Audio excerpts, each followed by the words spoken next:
Hello, everyone, and welcome to another Webinars Now session by Insights Now.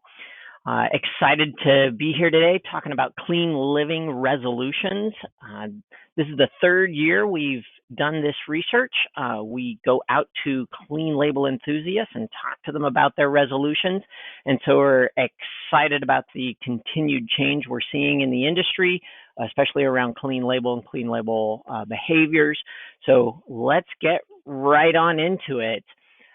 Today, we've got myself, Greg Stuckey. I'm the Chief Research Officer at Insights Now, and with me is Karen Lynch. Hi, I'm the Senior Director of Innovation Research and Insights here at Insights Now. It's a pleasure to be here with you, Greg.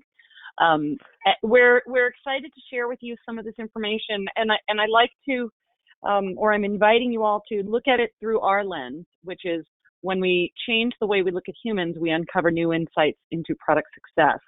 This belief that we have impacts how we do research. It impacts how we take a look at everything, how we design methodologies with our behavioral focus, and we layer in behavioral KPIs, and we have some behavioral frameworks. We'll talk about one of them today, but it's pretty much how we engage with consumers, and again, the lens that we look at as we proceed. So I'm glad you're all here.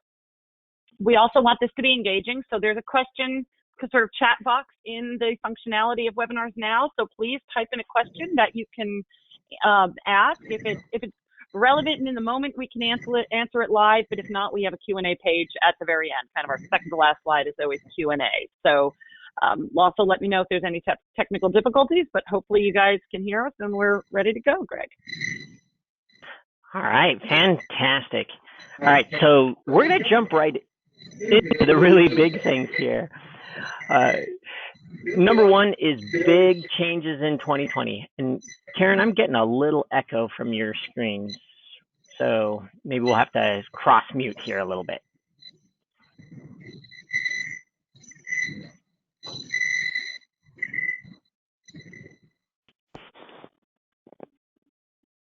All right, that'll be good.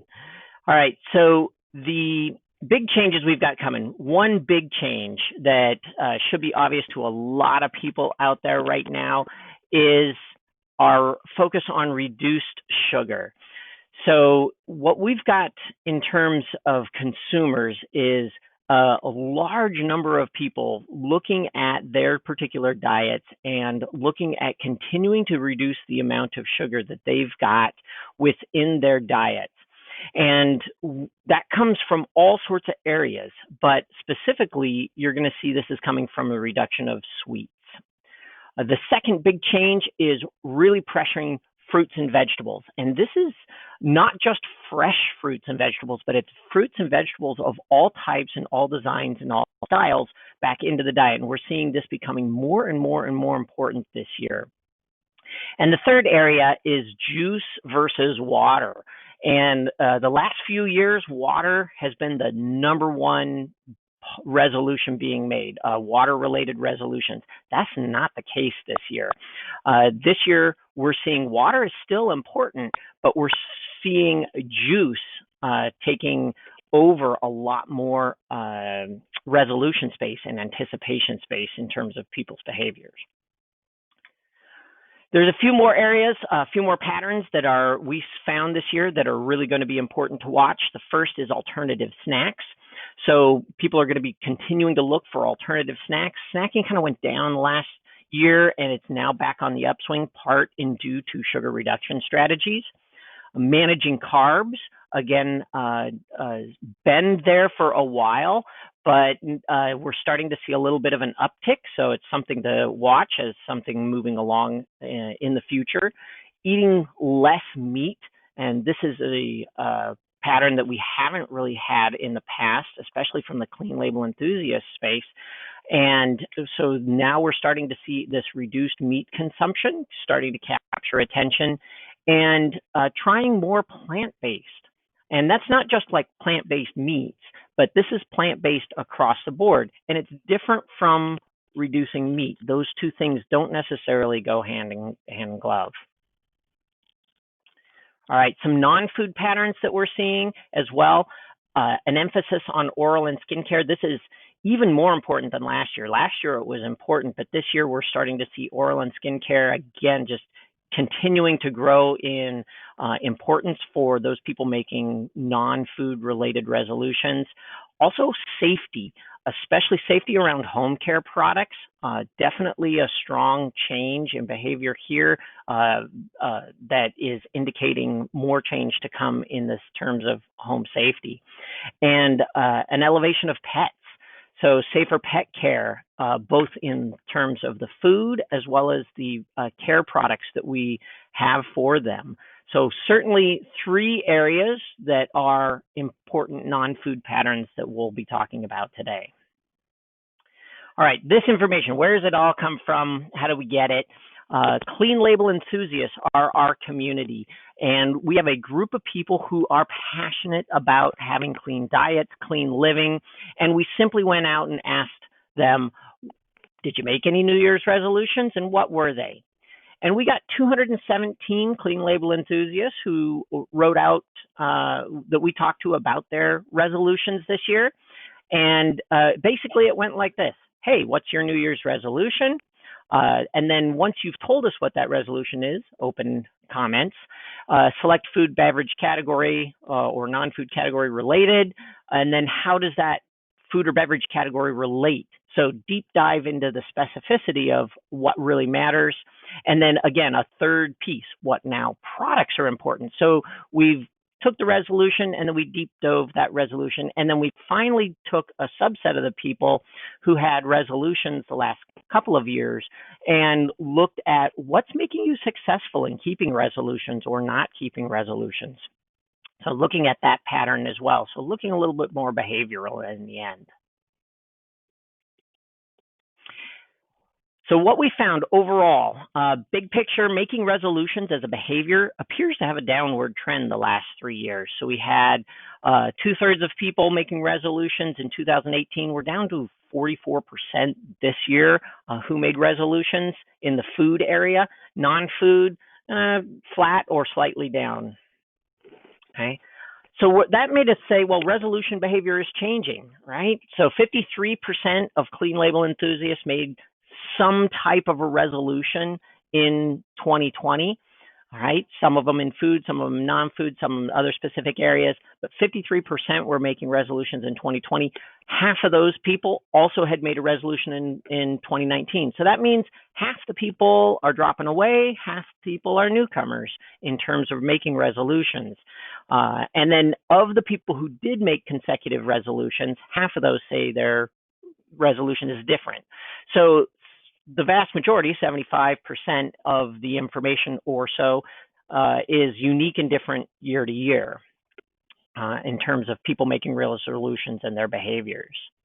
But what's really interesting is looking at those people who do make resolutions, and not just the same resolution year to year, but the people who actually are consecutive year resolution type of people. It's become a habit for them to make a resolution.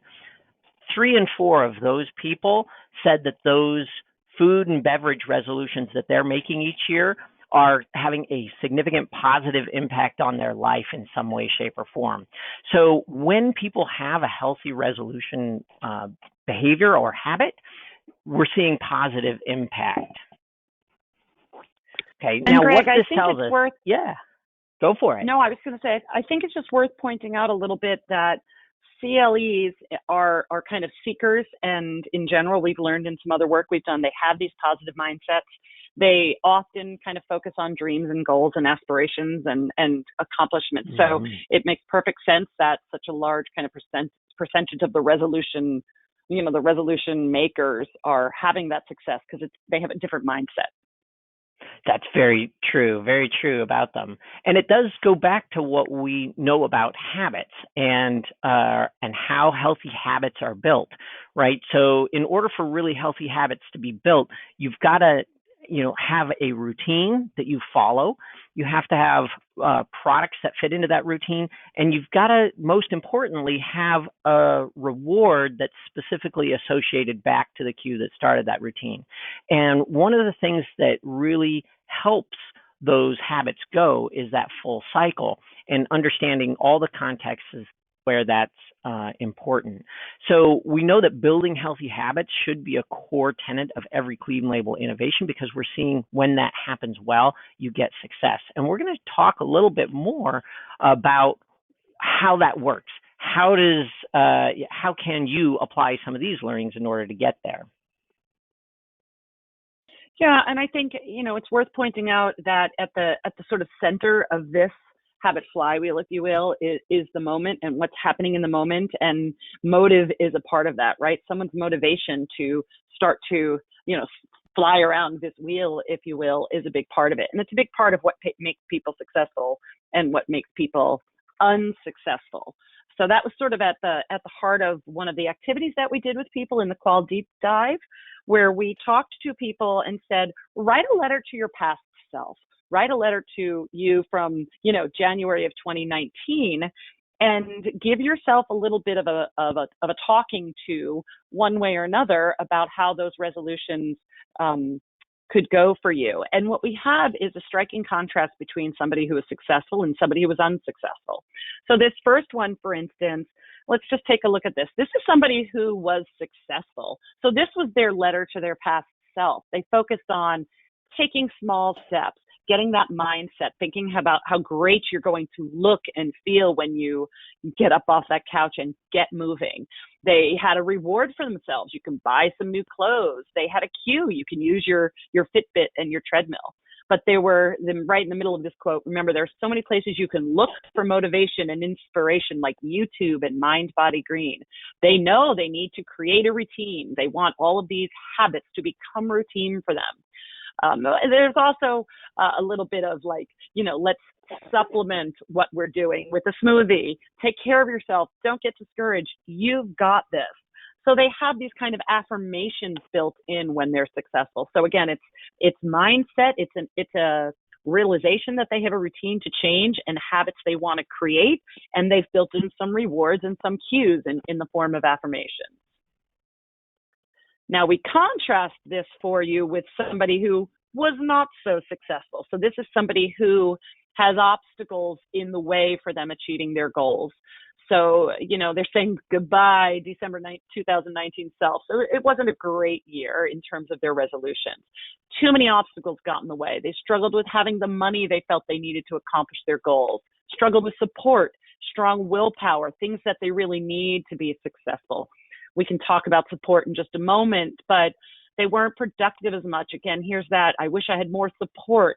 I wish I could find better groups I could join. I wish I had been braver and talked more with my doctor.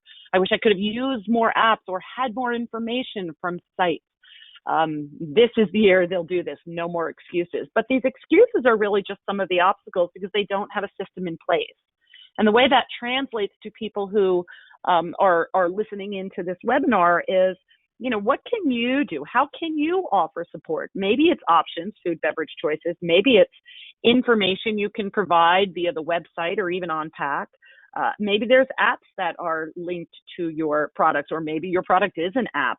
It's a technology product, perhaps. We had people talking about using sound machines to help them sleep better, using water coolers to help them add more water, using body massagers to help them relax a little bit. They're using these tools, different apps. Like I said, I could go on and give you more specifics, but these are people that are using resources to give themselves the support, and certainly seeking out the support that they know that they'll be reliant upon. Right. And really, what's really interesting about this is that it begs the question, how do we ensure innovations become healthy habits? And one of the pieces of that puzzle is making sure that you're looking holistically at those people and finding out how those pieces and parts fit into their overall life, so that you're not just building, here's a product for you for this specific benefit, but really thinking through the engagement of the habit that you're creating for them. All right, so let's take a look at specific resolutions in more detail. Resolutions were made in three core areas. 44% of people made food and beverage related resolutions. 18% made a specific ingredient resolution. and 24% made a non-food resolution. So the 44% who made food and beverage resolutions. Number one resolution, the most common one that was made, was sugar reduction. So this year we saw a big jump. The last 2 years, this was 18% of clean label enthusiasts making a sugar sweet reduction related resolution. This year it jumped all the way up to 36% of people making a sugar or sweets reduction resolution. That's really interesting, right? So big shift and change. Big shift and change. And if you look at this quote, again, these are from some of these are from the Qual Deep Dive. Some of them are open end, but this one in particular is poignant to us because there's that habit flywheel. Every time we see the word reward, they're used to a different habit. So that's what they have to do. They're used to sugar being a reward for the habit that they've created. And so they're trying to change that. They're trying to disrupt their own habit flywheel, if you will, by eliminating sugar. And the reasons they want to do that, it's not just their own health. Although for some people it is largely about health and maybe they have a genetic predisposition to something, but it's because they want to achieve some higher end benefits. They want to get to a place where they can enjoy their grandchildren, the quality of life that they have. They want to be there to take care of others. So it's longevity, it's quality of life. It's also, we hear a lot about in this space, the betterment of future generations. Well, that played out in this conversation as well. So they're not just changing for themselves and for their own health, but they're changing to be present in the lives of others. And they're largely benefiting from the support of other people. So there's a relationship component to the health driver, if you will. Right. And then the next big area is fruits and vegetables. So we're going to see them really dominate. We're seeing that a similar lift. Went from 18% last year, where adding more fruits and vegetables was a big trend, to now 34% in 2020 as we kick off this year. So we're seeing a substantial number of people resolving to consume more fruits and vegetables. Now, what's really interesting about this is that it's not about fresh fruits and vegetables like the picture here. It's about all types of formats. We heard about people saying they were going to do, add more canned fruits to their diets. We heard about people saying, I want more, try to find more creative ways to have side dishes related to fruits and vegetables. I want to try and use more fruits as beverages, maybe as a smoothie or other types of solutions like that. And then we also had a whole series of people that talked about simply getting fruits by buying beverages that had, instead of an artificial sweetener or artificial flavor, now a natural fruit flavor. So there's a little bit of, in consumers' minds, a connection to fruits and vegetables in almost any way, shape, or form would count towards their ways to be successful. So fruits and vegetables are poised to continue to grow. Yeah, and it's interesting that we learned that the end isn't necessarily more fruits and vegetables just for the sake of having more fruits and vegetables, but it's a part of other goals. So there's a lot of people who were curious about keto and paleo and Whole30, kind of referencing some diet programs, Mediterranean flexitarian diets, if you will. But the focus on plant-based diets and the reasons why a plant-based diet might be pursued. Obviously, it's for their own physical health, mental health, more environmentally friendly, aligning better with other values that are outside of just food, encouraging me to garden, cook, learn more about nutrition. And again, in other deep dives we've done in the community, there's a hint of passing that on to additional generations, kind of stewards of the earth. So this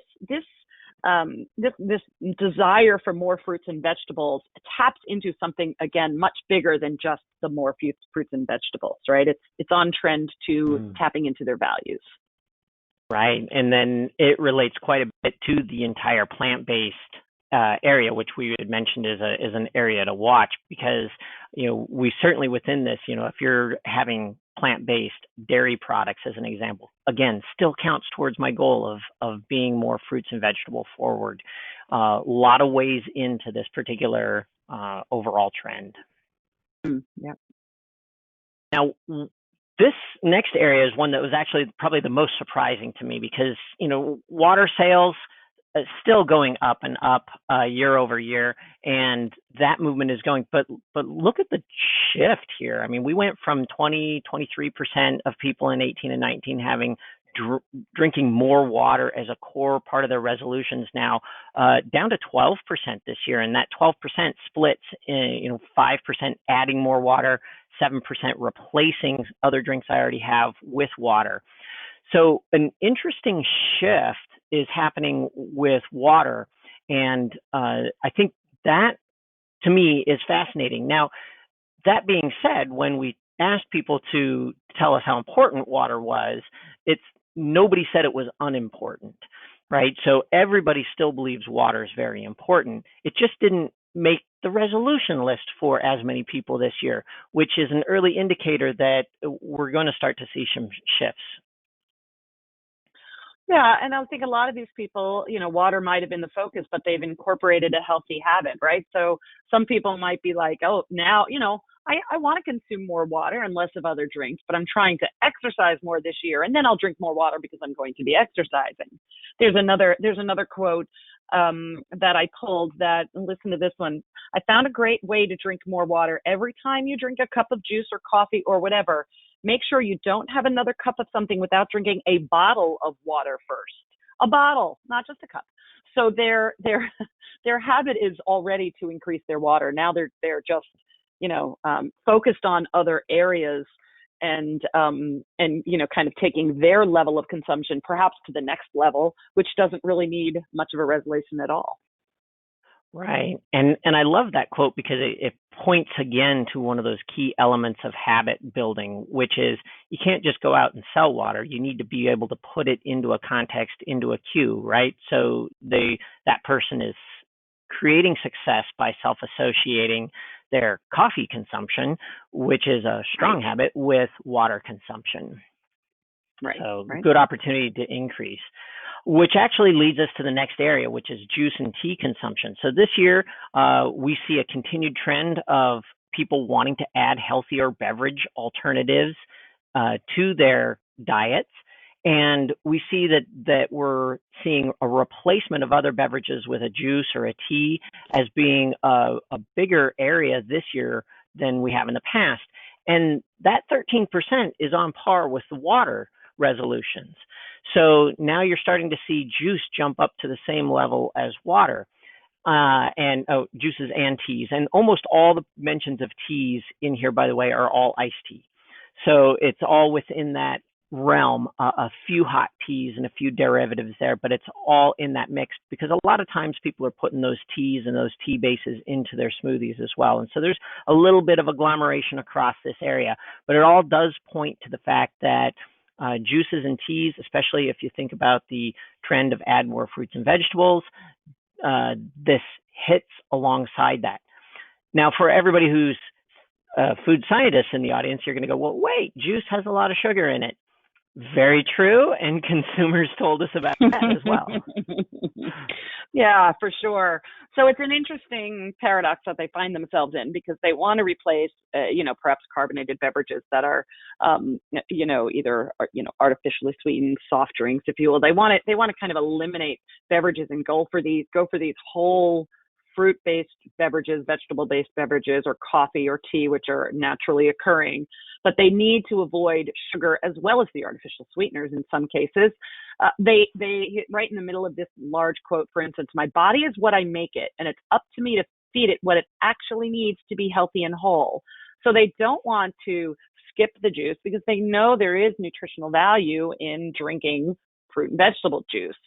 But what do they have to do with that, right? What they have to do is not just drink less beverages, but they need to read and learn about labels. This is right from a respondent's mouth. The easy step is reading and learning about labels and focusing on looking for a product that has 50% less sugar.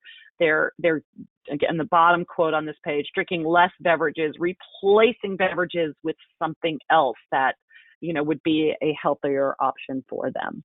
So yeah, very clear trend in that area. Yeah, and I think the reduced sugar and the juice desire trends are going to, come clashing a little bit as we go through this year. People are very quickly going to be realizing that there is a significant need in their life for managing their desire for fruits and vegetables, and especially with juices, desire for juice with their desire for lower sugar. Yeah, and flavor and refreshment, right? I mean, that's one of the Sure, other things that water does lack, flavor sometimes. So this is true. All right, and snacking alternatives back on the rise, right? Last year we saw a dip down in snacks. This year, though, because so much resolutions around different types of diets and different types of healthy eating, specifically around those wanting more fruits and vegetables in their diet. They're seeing that as part of their snacking trend as well. So they're seeking especially to replace sweet alternatives, but also the snacking alternative, or salty snack alternatives, get the words out today, that are in their diet as well. And I think that is going to be a continued movement. Again, they all point into an interrelated scenario here. Yeah, certainly. We talk about snacking and the behavior of snacking. You know, they may not want to give up a behavior that they have, but they might want to make a better choice.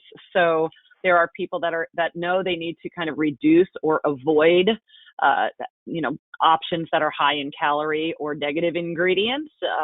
And then there's going to people who are going to limit, again, like they're looking to reduce or avoid. They're looking to limit things that might have food coloring, artificial ingredients, flavors, and colors. So a lot of what's going on in the snacking space is they're looking to reduce and avoid, and in so doing, they have to find options that will work for them. Right. So there's a few other things, extra data points to throw in here. On the increase, avoiding carbs, avoiding processed foods. You can take a look at those statistics there. And then what's fun for me is the new for 2020.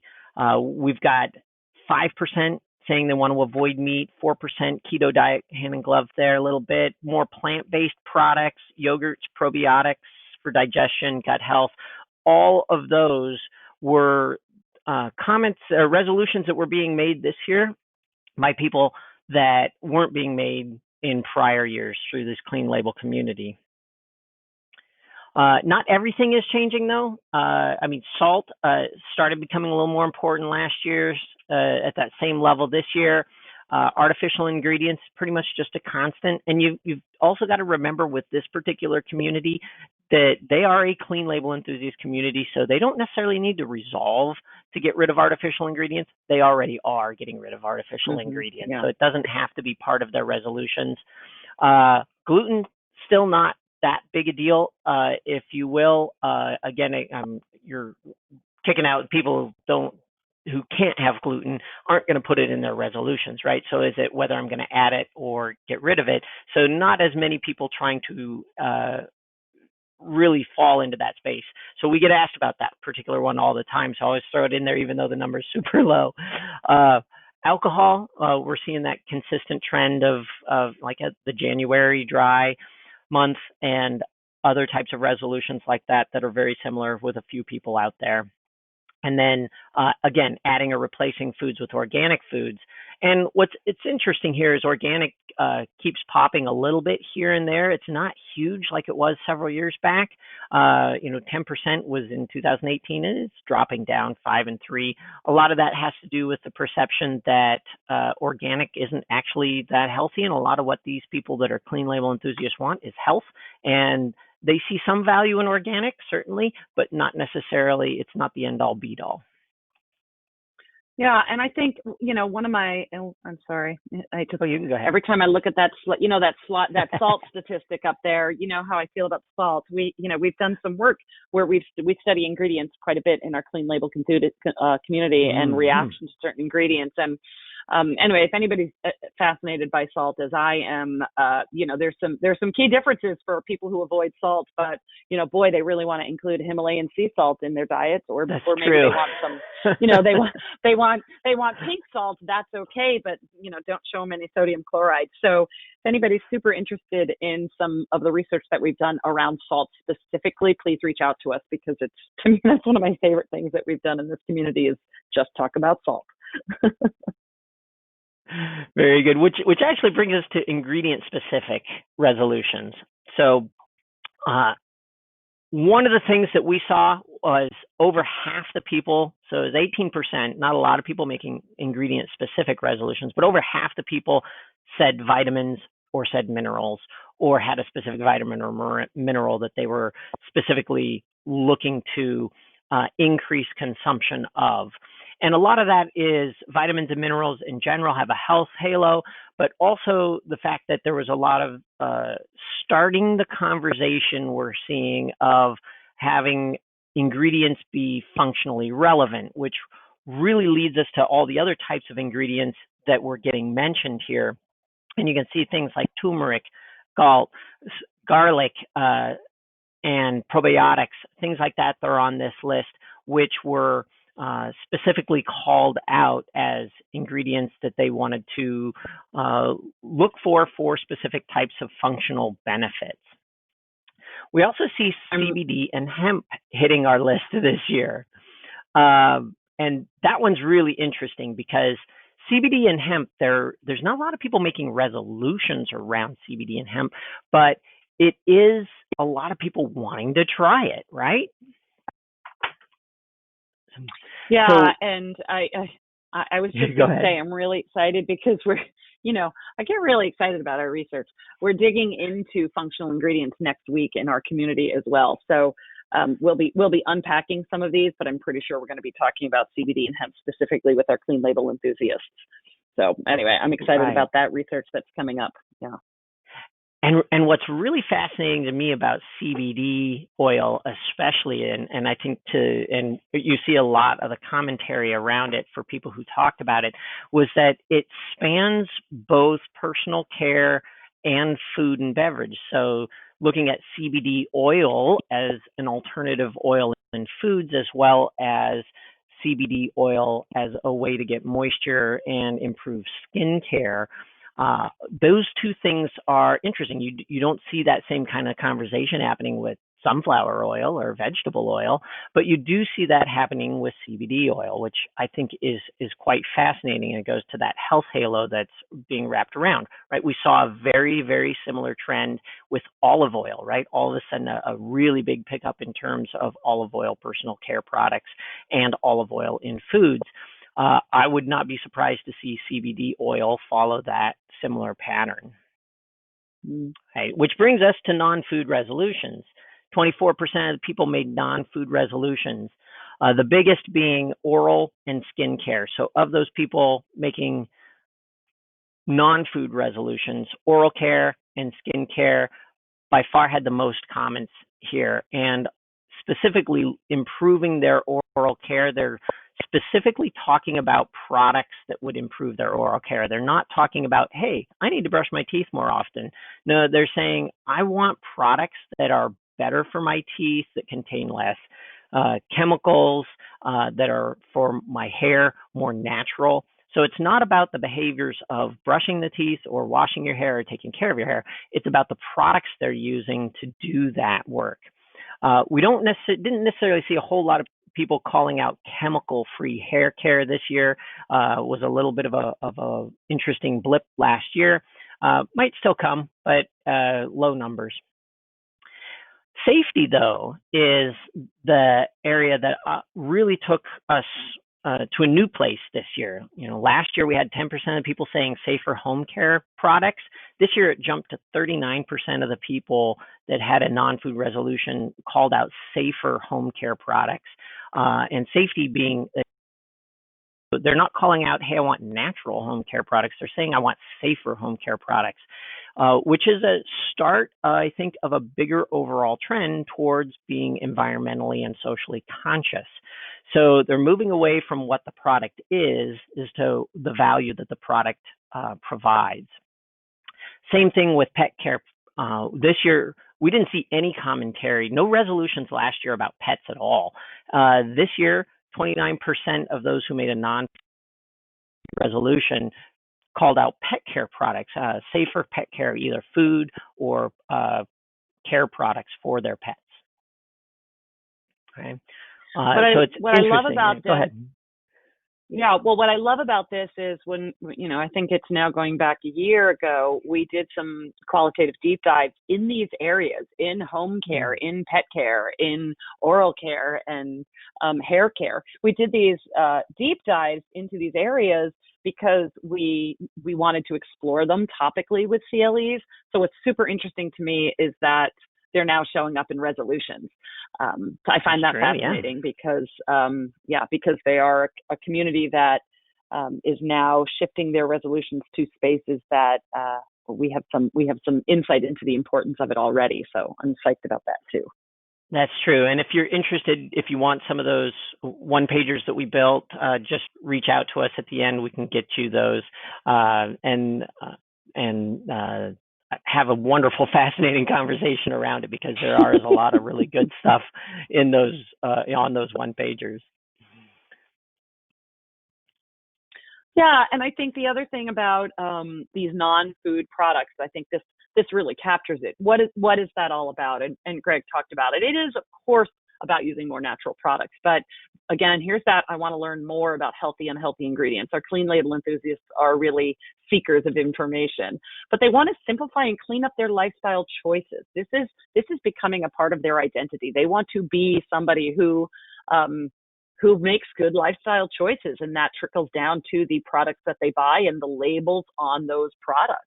They, of course, want them to fit within their goals and their budget. That's important for them because, as you know, especially when it comes to hair care and home care, sometimes these products can get quite costly beyond just food, but in those other areas. But, you know, again, here are those higher end benefits. All of the products have to contribute to all the way up to happiness, right? Health, happiness, peace, world peace, better supporting good outcomes for people, animals, and the environment. So again, they've laddered up to high benefits, close to the highest there is, positive outcomes for everyone. Right. So quick summary of everything.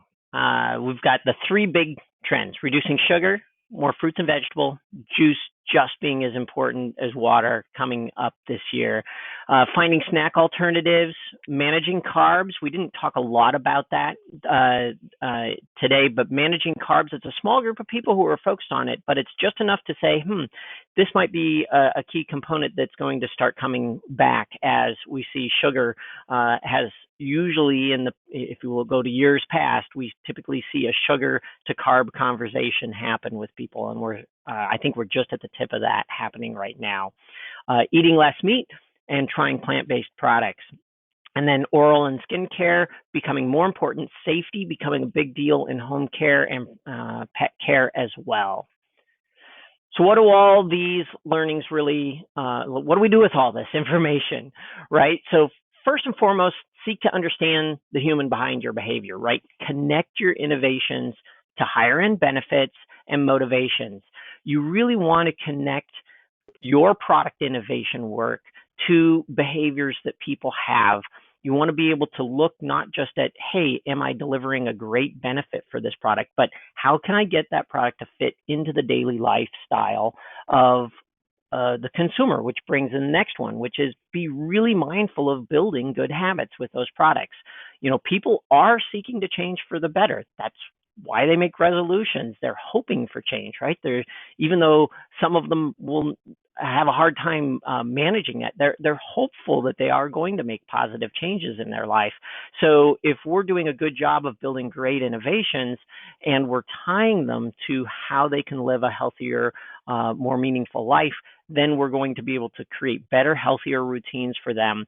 And your products and brands can get associated into those routines.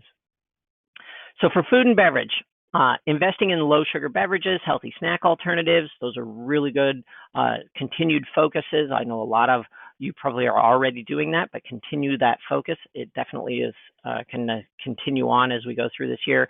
Finding opportunities to capitalize on the growing trend of meat reduction and plant-based diet increases. So those two things are certainly on the rise. We see a lot of information, and certainly with all of the marketing that is going on from the plant-based community right now, we're seeing that one is poised to see a very significant shift and change. And for beauty, home care, pet care, look at the label. Number one, right? They're wanting cleanliness in those ingredients, and they are wanting safety in those products. So ingredient focus is going to be really one way that you can get much better at understanding whether your products are going to meet the need for what consumers consider safe. That particular word is a loaded word in the consumer language, right? So we've got to be able to unpack that as you're doing research, find out how well that connects within your product. It doesn't have to be a point of marketing differentiation, but you don't want to have things on your label or any sort of subconscious cues that trigger that this product might be unsafe or not socially responsible in some way. All right. Any other adds to that, Karen? No. I mean, that really covers it. I think that, for me, I'm always that, I live in the call space for the most part. So that first box is really, critical to me. And I think for people to really seek that understanding is important because they need motivation, and, innovators could help them with that. They could support them and provide the motivation they need to get to those other places. You bet. All right, question time. So there is a couple of ways you can ask questions. Number one, there is on the right-hand side, a little chat window. There is also on your GoToWebinar link there, a question window. So you can either type in a question or you can open up the chat and type in a chat as well so that we can see that information and we will answer those questions. Let's see.